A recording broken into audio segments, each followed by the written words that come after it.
Today we're going to be going into another viewer question, and that is about the steady state world and how I go about it. Now, this video has topics that have been covered by a lot of different people, by books, by blogs, by YouTube videos, and some of the YouTube videos I'm going to go ahead and link in the description down below. A couple ones that are on the topic in general, and then a couple things that are going to be things that I reference during this video to flesh out the discussion, because I could make this discussion an hour long, and I'd rather keep it to be significantly shorter. So just real quick, the idea of the steady state world is the idea that things have been going on as they have been for a long time, and then things are going to change because the actions, generally speaking, of the players are going to change them, right? Things are at equilibrium. There is a balance. There are maybe two superpowers that are next to each other, and they're evenly matched, and now something is going to change. And that's a pretty good baseline to go with, especially if you really don't want to worry about it too much, or you don't really want to think about it, you don't want to build this into your world building. The idea that you have two sides roughly equal, not really going after each other, and then they start by the actions of the players helps make the world feel a little bit more real. There's a little bit of background stuff going on, but in my opinion, I find it narratively dull. I think the backdrop of things are the way they are, and they've been that way for years or decades or centuries, it's boring, right? There's not a lot of pieces to work with. You can pretty much fill out a Mad Libs of what's going on now and what the changes are, and being able to say, cool, we don't need to worry about anything that happened beforehand. It's just set up and move forward. And again, that is very useful. But as far as world building is concerned, when we're building our sandbox, I don't think it's very fun for the DM, for the person making it, which is who I make these videos for anyways. And so today I'm going to talk about my take on that, and the tagline for it is pretty simple. It's the idea that we are going to be in a state of between the first and second of a conflict. So you're between the first war and the second war. The inciting incident for whatever's going to push the second war into being is about to happen, right? The idea of the steady state world is one that is going to be changed by what's coming up, and war is one of those things that drastically reinvents the setting. So it's a good thing to use. Although it doesn't have to be war, it can be other things. You can have all kinds of things change. You can have the death or birth of a new god. You can have a disease. You can have all kinds of different things that change the world. But we're going to focus on war just for this example, because I think it's a good dramatic tool. And a lot of the steady state world things use war as the thing that changes from the before time to now. So I mentioned a little bit about how my steady state world is a little different, because the world is as it is since the first war. And that doesn't mean the first war of all time. This isn't the Dawn War at the beginning of time. This is a war that happened within living memory. So maybe this war was 5 years ago, 10 years ago, 20 years ago. Maybe it was 30 years ago. That would be about as big as I typically would go with normal human lifespans. If you have things that live longer or shorter, you're looking for somewhere in the range of one generation, maybe two generations. But the people from the first war are still alive to be able to act in what's going to happen in the second war. And the reason I think that this is interesting is, and again, this is going to be talked about a lot in the videos down below. There is a book by Donald Kagan called On the Origins of War and the Preservation of Peace. It gets talked about a bunch, but in there's something that I think is often overlooked, which is how the first iteration of a war is used as a setup for the second iteration of the war, right? And a lot of times when you have a steady state world, one of the things that I find is hard to do with it is that the background stuff seems so generic. It seems so non-dramatic, right? It's so lacking in drama. It's so dry that it's really hard to get myself engaged with it. And if it's hard for me to engage with it, it's going to be really difficult for me to present it to my players in an engaging way. However, if I make that previous story interesting, not as interesting as the one I hope to tell in the future, but I make it fun for me to build as a backstory, I'm way more likely to be invested in bringing that to my players and making it interesting for my players. And the idea of focusing on the sequel and how it ended last time is a part of the book, and it is part of my thinking. And the idea is that at the end of the last war, there was an imbalance created that made the next war inevitable.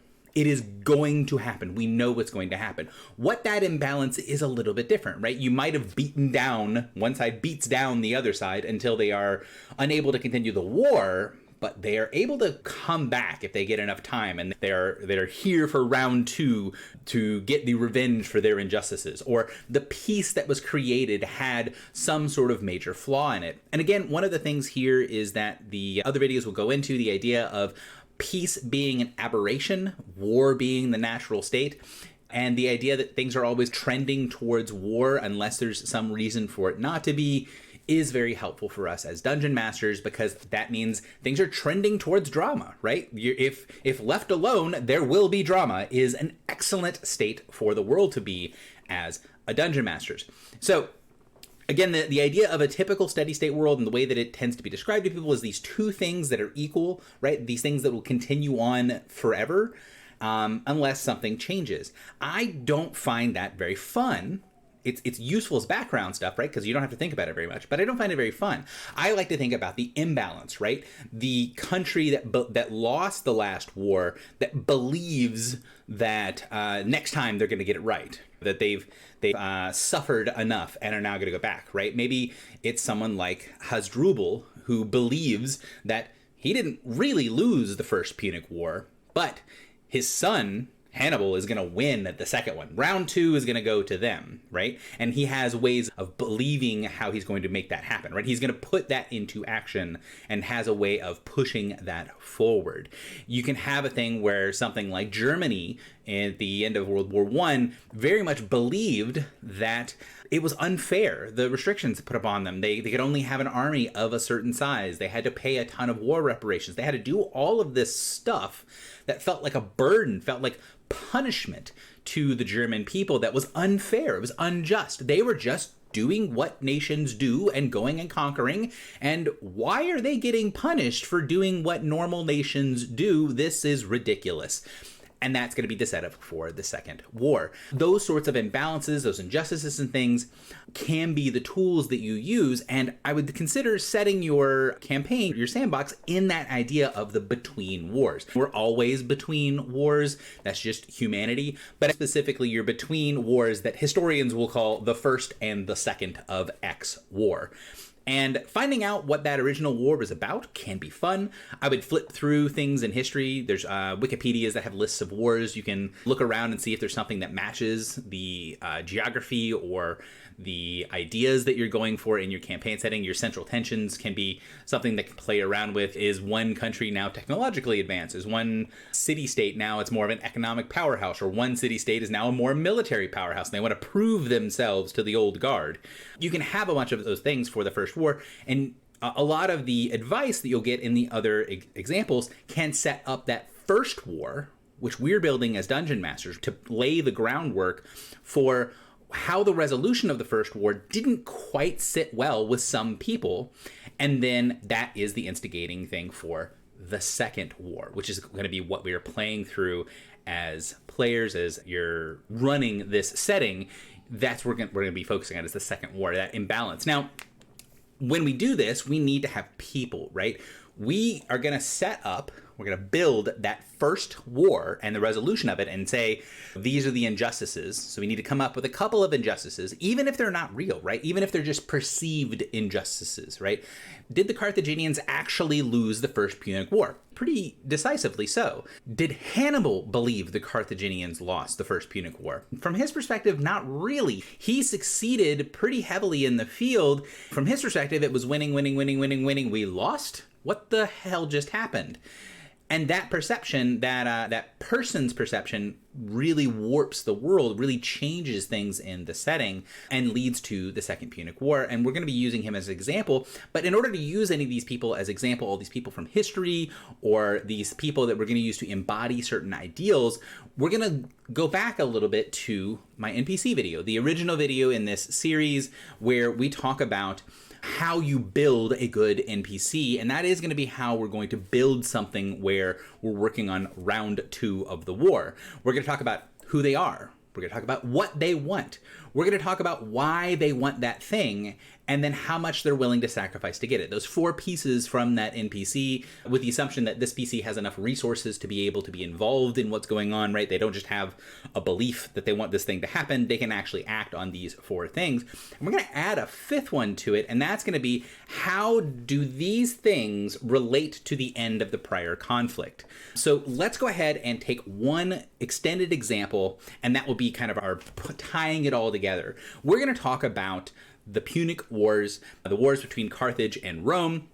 And specifically, we're going to talk about how, if you set your campaign between the 2 wars, you set it right before the Second Punic War, what sort of things you can draw from that setting and the tools from that first war that will help inform and make that second war feel like it has this weight to it, right? Everybody knows that it's coming. Everybody knows that this war is brewing, it's on the horizon, and you have all these people, all these different people that have these opinions from the previous war that are going to inform what's going to happen next. And so everyone, including your players, will be able to see, okay, this is what's going on here. We have a feel for this setting.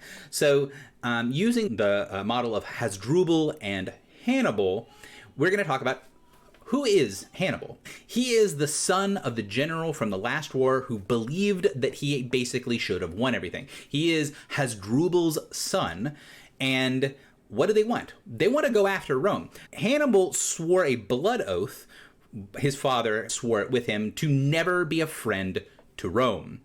And that is a big part of why he wants this. He wants this thing because his pride and his family's pride and his father's legacy is tied up to this idea that people see his father as a loser. He lost the First Punic War. What a piece of garbage.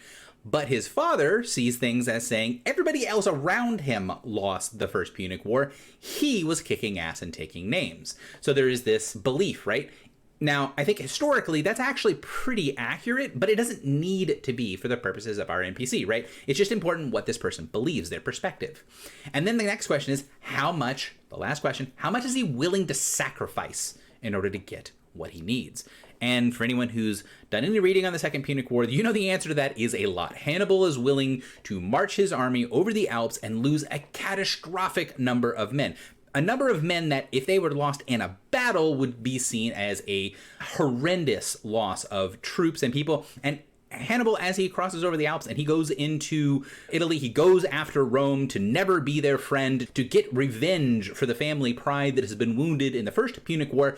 He even loses his right eye in this process and continues on, right? He's willing to lose a chunk of his men, and he's losing a chunk of himself in order to get this done. He wants this really badly. And then we say, although we've said it in this whole piece, we've tied all these pieces together, it's not really its own separate 5th element, it's how the other 4 elements tie in, is how is this connected to the previous war? It's his son. It's a direct descendant of someone that had these strong opinions, that had this strong role the first time around, and now for round 2, things are going to be different. And so having a character like Hannibal, prior to him crossing the Alps, prior to everything else, if you have a character like Hannibal and you look at his story of what he was doing, where he goes into Iberia and he creates this system that he's going to use to fight against Rome, having that as our setup for our D&D campaign is incredibly useful, right? Because it's tied to the past very distinctly, to something dramatic that was fun to create, and it's tied very clearly to something in the future that we can actually use to play through with our characters. And then you have to go, I've got a couple of examples. I maybe pick this guy from this story, or this guy from this war, or that guy from this time. But I need more things. I need to know, really, who do I need to pay attention to? Who do I need to connect to the last version, right? I need who is this person in war number 1, and who is this person in war number 2? I need to make a connection here, which might not be a direct, right? The finance minister from war number 1 might not have any relation to the finance minister in war number 2 as a person, but narratively, they very much might have a difference. You have to figure out, okay, the guy from number 1, he did everything in his power to try to prevent them from going to war. and basically told them, listen, this is going to be financially catastrophic. We are going to have horrible ramifications for this war. I know everyone wants war, wants glory, wants all this cool stuff to happen, but we are going to be crippled if we do this. And that guy's opposition to the war was a problem, and so when it's time for round 2, this guy is conveniently vanished. And the person who's here as the finance minister instead, he's writing all the checks with a big smile on his face going, aha, I can see how we're going to pay for it this time. I can see what's going to be different this time. And the way that you pick these people is up to you to a certain degree. You can definitely pull from these stories, pull from books and Wikipedia articles on different wars, but I would recommend following another of the links in the description down below. And this is the rules for rulers. So it goes and talks about what are the keys to power, right? Your person who's ruling things, the NPC that we're creating is the king. He doesn't do everything himself. Instead, he takes his authority and portions it out and gives little pieces of authority to people, and needs to make sure he doesn't give too much authority to one person, because if he does, then he's a puppet. He's the emperor of Japan in a lot of instances. He is the queen in England that is a head of state but doesn't actually have a lot of real power, and that's not really something your ruler wants to have happen to them, although you as players can definitely, or you as dungeon masters can definitely have that be the way that one of the countries works. It still is helpful to know how authority gets apportioned out, because those people that have authority are going to be the people in the best positions to be able to use those 4 things, right? Those people with authority are going to have the best resources to be able to act on the things that they desire, the things that they fear, the things that they want or don't want to happen. These people are going to be good ones to use as your checklist. So all in all, for today, the steady state world typically is seen as something that is at parity and something that is at balance, something that won't change if the players don't interact, and I think that's boring. I think instead you should think about using a sequel. This is war number 2 of a 2-part war, maybe a 3-part war, who knows? And the connections between the original and the sequel should be a generation or so. You can stretch it out a little bit, but I would say setting it as a single generation is useful. We're going to pick our NPCs to be our iconic figures from history, and we're also going to pick them from the idea of who has the power, who has the authority to be able to act on these nations, countries, city-states, whatever it is. And then once we have all these pieces together, we're going to flesh out that first war, see how it ended wrongly. That doesn't necessarily mean that it ended badly, right? It could be something, there was minimal fighting in the first war, but the first war was not resolved.